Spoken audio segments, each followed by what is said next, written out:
स्वागत करते हैं आप सभी का प्रेप पे। मैं हूँ विशाखा त्रिपाठी और आज हम स्टार्ट करने वाले हैं लास्ट चैप्टर बायोलॉजिकल क्लासिफिकेशन के रिवीजन का। तो आज हमने ऑलरेडी इसके 4-5 लेक्चर में देखा था कि प्रीवियस ईयर क्वेश्चन को कैसे मतलब रिवाइज किया था नीट के। तो आज हम जो भी बचे हुए क्वेश्चन हैं, जो भी बाकी बायोलॉजिकल क्लासिफिकेशन के, वो डिस्कस करेंगे और आज हम यहीं पे चैप्टर का एंड भी करेंगे। तो उसके बाद हम नेक्स्ट चैप्टर पे मूव करेंगे। तो आइए पहले आज देखते हैं कौन कौन से क्वेश्चन हमें और भी रिवाइज करना है। तो स्टार्ट करते हैं क्वेश्चन नंबर 134 से। Transduction in bacteria is mediated by plasmid vector, phage vector, cosmid और F vector.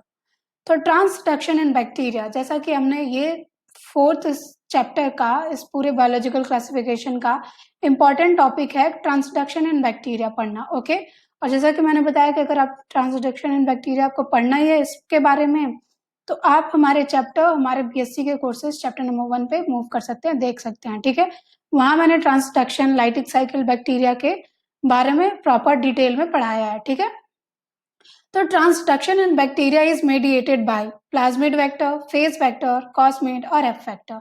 The answer will be phage vector. Okay, कभी भी ट्रांसडक्शन जो बैक्टीरिया में होगा वो फेज वेक्टर की हेल्प से ही होगा। ठीक है, a non photosynthetic aerobic nitrogen fixing soil bacterium is rhizobium, Clostridium, Azotobacter या क्लेबिस्ट्रिया। ओके, तो यहाँ पे फिर से आप याद रखिएगा, मैंने आपको इसके पहले वाले लेसन में भी लेक्चर में बताया कि Azotobacter is a important topic. Okay, इस पे बहुत से क्वेश्चन बनते हैं। तो यहाँ पे फिर से टर्म मेंशन किया है कि एक non photosynthetic aerobic nitrogen fixing की बात करेंगे तो क्या होगा बैक्टीरियम, वो कौन सा होगा? तो वो होगा Azotobacter. Okay, Azotobacter will be the right answer. Now the next question is mycorrhiza exhibit the phenomena of parasitism, symbiosis, antagonism, endemism. Okay, the right answer will be symbiosis. अब symbiosis क्या होता है कि symbiotic एक phenomena होता है जिसमें दो ऑर्गेनिज्म म्यूचुअलिज्म शो करते हैं, म्यूचुअली दोनों एक दूसरे को बेनिफिट करते हैं। ठीक है, तो अगर माइकोराइजा जो भी फिनोमिना एग्जिस्ट करता है, इसमें एग्जिबिट करता है, वो होता है सिम्बायोसिस का, mutual relationship between mycorrhiza and the higher plants. Okay, तो इसमें ये रूट से दोनों का एक रिलेशन होता है जिससे दोनों एक दूसरे को म्यूचुअली बेनिफिट करते हैं। नेक्स्ट बढ़ते हैं। If all the ponds and puddles are destroyed, the organism likely to be destroyed is leishmania, trypanosoma, ascaris और plasmodium. The right answer will be plasmodium. अब वाई प्लाज्मोडियम? तो प्लाज्मोडियम का ये है कि प्लाज्मोडियम अपने लाइफ साइकिल दो host में कंप्लीट करता है, एक ह्यूमन बॉडी में और एक फीमेल एनाफिलीज में। ओके, तो अगर फीमेल एनाफिलीज में करेगा तो वो सेक्सुअल मोड ऑफ रिप्रोडक्शन होगा और ह्यूमन बॉडी में उसका असेक्सुअल मोड ऑफ रिप्रोडक्शन होगा। तो पहले भी आपको बताया कि बायोलॉजिकल क्लासिफिकेशन से सबसे ज्यादा पूछे जाने वाले क्वेश्चन प्लाज्मोडियम से हैं, टिशे फ्लाई से है। तो इन चीजों से बहुत ही ज्यादा क्वेश्चन बने हैं। तो आप बायोलॉजिकल क्लासिफिकेशन अगर आप पढ़ते हैं पूरा, तो इस पे ध्यान दें, प्लाज्मोडियम के बारे में पूरा पढ़ें। ठीक है, पूरे डिटेल में पढ़ें। तो प्लाज्मोडियम इसलिए डिस्ट्रॉयड हो जाएगा क्योंकि ये अपना दोनों लाइफ साइकिल ऐसे कंप्लीट करता है। ठीक है, तो अगर पॉन्ड्स खत्म हो जाएंगी तो प्लाज्मोडियम को जीने के लिए स्टोर्ड वाटर चाहिए होता है, तो वो यूजुअली इनका ये ऑर्गेनिज्म डिस्ट्रॉय हो जाएंगे। ठीक है, next question is genophore bacterial genome or nucleoid is made of histone and non histone, RNA and histone, a single double standard DNA or a single standard DNA.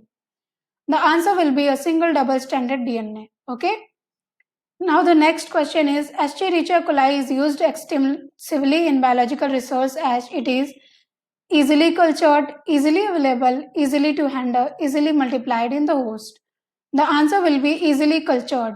जो Escherichia coli है वो extremely biological research में इसलिए ज़्यादा use होती है क्योंकि उसको इजीली कल्चर्ड यानी उसको एक प्रॉपर मीडियम में इजीली हम ग्रो करा सकते हैं। ठीक है, next question is bacteria lack alternation of generation because there is neither syngamy, non-reduction division, distinct chromosomes are absent, no conjugation, no exchanges of genetic material. The answer will be neither syngamy, non-reduction division. Okay, अब ये क्यों होगा? क्योंकि जो syngamy है यानी कि fertilisation, अगर उनमें फर्टिलाइजेशन नहीं होगा तो अल्टरनेशन ऑफ जनरेशन जाहिर सी बात है नहीं होगा, रिडक्शन डिवीजन नहीं होगा, तो इसका जो आंसर होगा वो ए होगा, ठीक है। Next question is organism which are indicator of SO2 pollution of air, mosses, lichens, mushroom और puff balls. The answer will be lichens. अगर हमने आपको इसके पहले वाले आपने वीडियो देखा होगा तो पता लगा होगा कि लाइकेंस के बारे में मैंने आपको बताया है और क्यों इंपॉर्टेंट है। लाइकेंस एक पॉल्यूशन इंडिकेटर है, ठीक है, और ये इसलिए इंडिकेट करता है SO2 के पॉल्यूशन को एयर में क्योंकि ये उस जगह पे ग्रो ही नहीं करेगा जहाँ पे पॉल्यूशन हो, ठीक है। तो जब पूरी तरीके से लाइकेंस डिसअपियर हो जाएंगे यानी वो इंडिकेट करेंगे कि यहाँ पे इस एरिया में SO2 पॉल्यूशन या मतलब पॉल्यूशन ज्यादा है, ठीक है, तो इसका आंसर बी होगा। Next question is an important criteria for modern day classification is resemblance in morphology, anatomically and physiological traits, breeding habits, presence or absence of notochord और etc. तो इसका आंसर होगा एनाटॉमिकली एंड फिजियोलॉजिकली ट्रेट्स। अब ये क्यों होगा? तो जो मॉडर्न डे क्लासिफिकेशन है उसमें आपने देखा होगा कि इंटरनली और एक्सटर्नली फीचर्स किसी भी ऑर्गेनिज्म पे उसी के बिहेवियर उसी के ट्रेट्स पे ये डिसाइड होता है कि उनका क्लासिफिकेशन क्या होगा, कैसे होगा, ठीक है। तो इसका आंसर होगा बी। आगे बढ़ते हैं नेक्स्ट क्वेश्चन पे। African sleeping sickness is due to plasmodium vivax transmitted by tsetse fly, trypanosoma lewisi transmitted by bed bug, trypanosoma gambiense transmitted by glossina palpalis, entamoeba गिबेलिनेसिस spread by house fly. The answer will be trypanosoma gambiense transmitted by glossina palpalis. Okay, तो अब ये क्यों होगा? सबसे पहले आपको बता दें कि अब इस चैप्टर का अफ्रीकन स्लीपिंग सिकनेस पे बहुत क्वेश्चन आए हैं, ठीक है। आप ये क्वेश्चन को अलग अलग फॉर्म में बहुत रिपीट होते देखेंगे। तो अगर हम इस पे बात करें तो जो प्लाज्मोडियम अरे ट्राइपेनोसोमा गैम्बियंस है इसके वजह से अफ्रीकन स्लीपिंग सिकनेस होता है। और अगर इसका भी आपको प्रॉपर एक्सप्लेनेशन कि क्या है ट्राइपेनोसोमा गैम्बियंस, क्या करता है, ये किससे, आप हमारे मतलब वो मेरे बॉटनी के कोर्सेज या मेरे मतलब बीएससी के कोर्सेज में जाके इसके बारे में प्रॉपर डिटेल में पढ़ सकते हैं, ठीक है। ये सारे बीएससी फर्स्ट ईयर के बुक्स में भी अच्छे से दिए हुए हैं, ठीक है। तो यहाँ पे ट्राइपेनोसोमा गैम्बियंस होंगे जो ट्रांसमिट करेगा ग्लॉसिना पेल्पेलिस से थ्रू, ठीक है। तो ये tsetse fly African sleeping sickness trypanosoma gambiense से ट्रांसमिट होता है। Now the next question is malignant tertian malaria parasite belong to the class of Plasmodium falciparum, P. vivax, P. ovale, P. malari. Okay, the answer will be Plasmodium falciparum. तो ये belong करेगा Plasmodium फेल्सिपेरम से। Next question is who discovered Plasmodium in RBC of human beings? किसने discover किया था? तो इसे discover किया था लेवरन ने।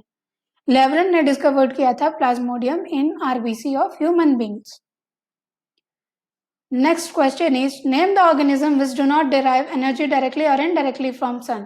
Chemosynthetic bacteria, pathogenic bacteria, symbiotic bacteria or mold. The answer will be chemosynthetic bacteria. Okay?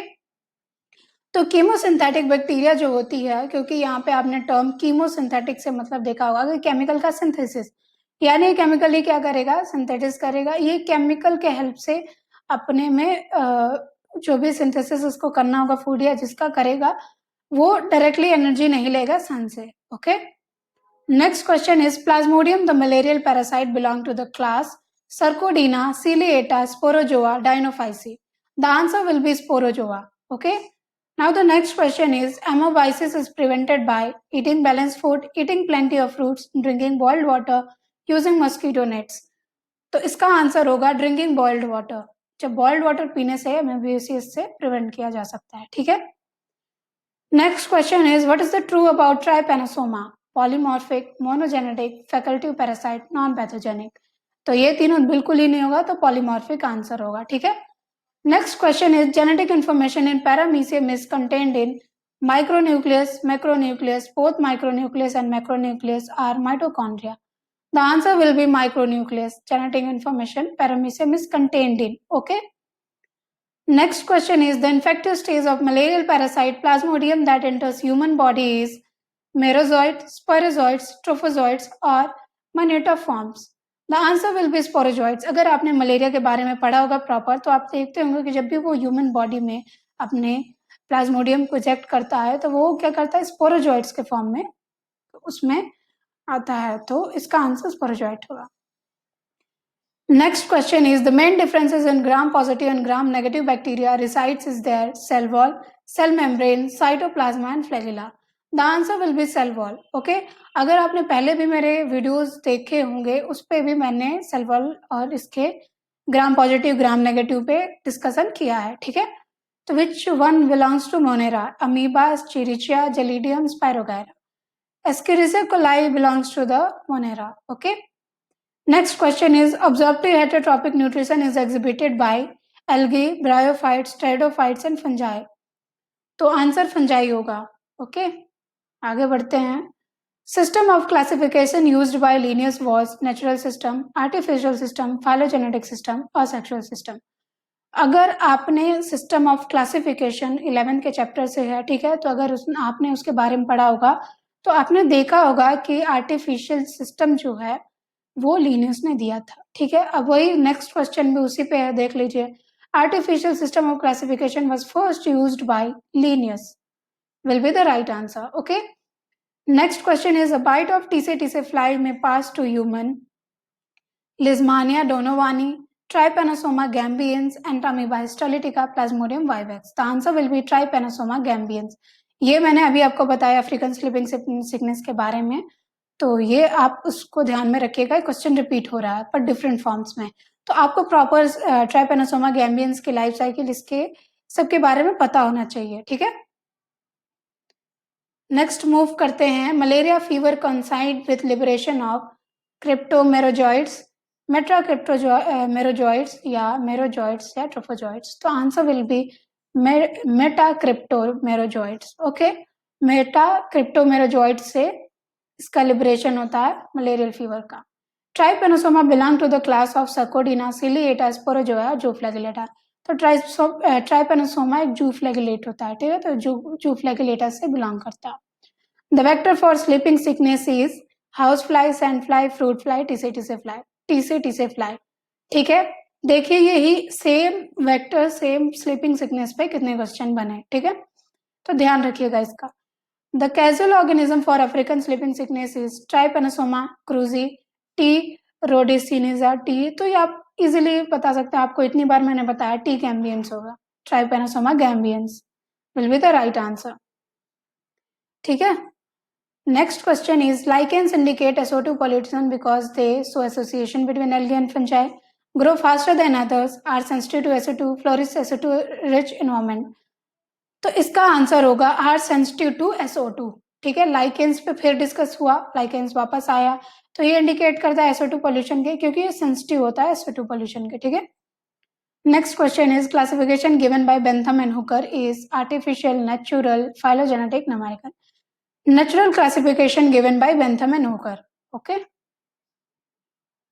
तो आज के लिए बायोलॉजिकल क्लासिफिकेशन पे हमने पूरे पास्ट ईयर्स के जितने भी क्वेश्चन थे सबका रिवीजन कर लिया यहाँ पे। तो आगे आप हमारे चैनल प्रेप बडी पे और भी कोर्सेज के लिए और भी चीज़ों के लिए विजिट कर सकते हैं। और भी यहाँ पे अगर आपको प्रॉपर जो भी चीज़ें मैंने इसमें पढ़ाई ऑब्जेक्टिव में, इसका सब्जेक्टिव इन्फॉर्मेशन जानना है तो भी आप मेरे चैप्टर्स पे जाके विजिट करके पढ़ सकते हैं, ठीक है। वहाँ पे प्रॉपर हर चैप्टर को मैंने एक्सप्लेनेशन के साथ पूरे अच्छे से पढ़ाया है, तो आप वहाँ भी आके देख सकते हैं, ठीक है। मिलते हैं अपने नेक्स्ट थर्ड चैप्टर पे प्लांट क्लासिफिकेशन पे। तब तक के लिए धन्यवाद।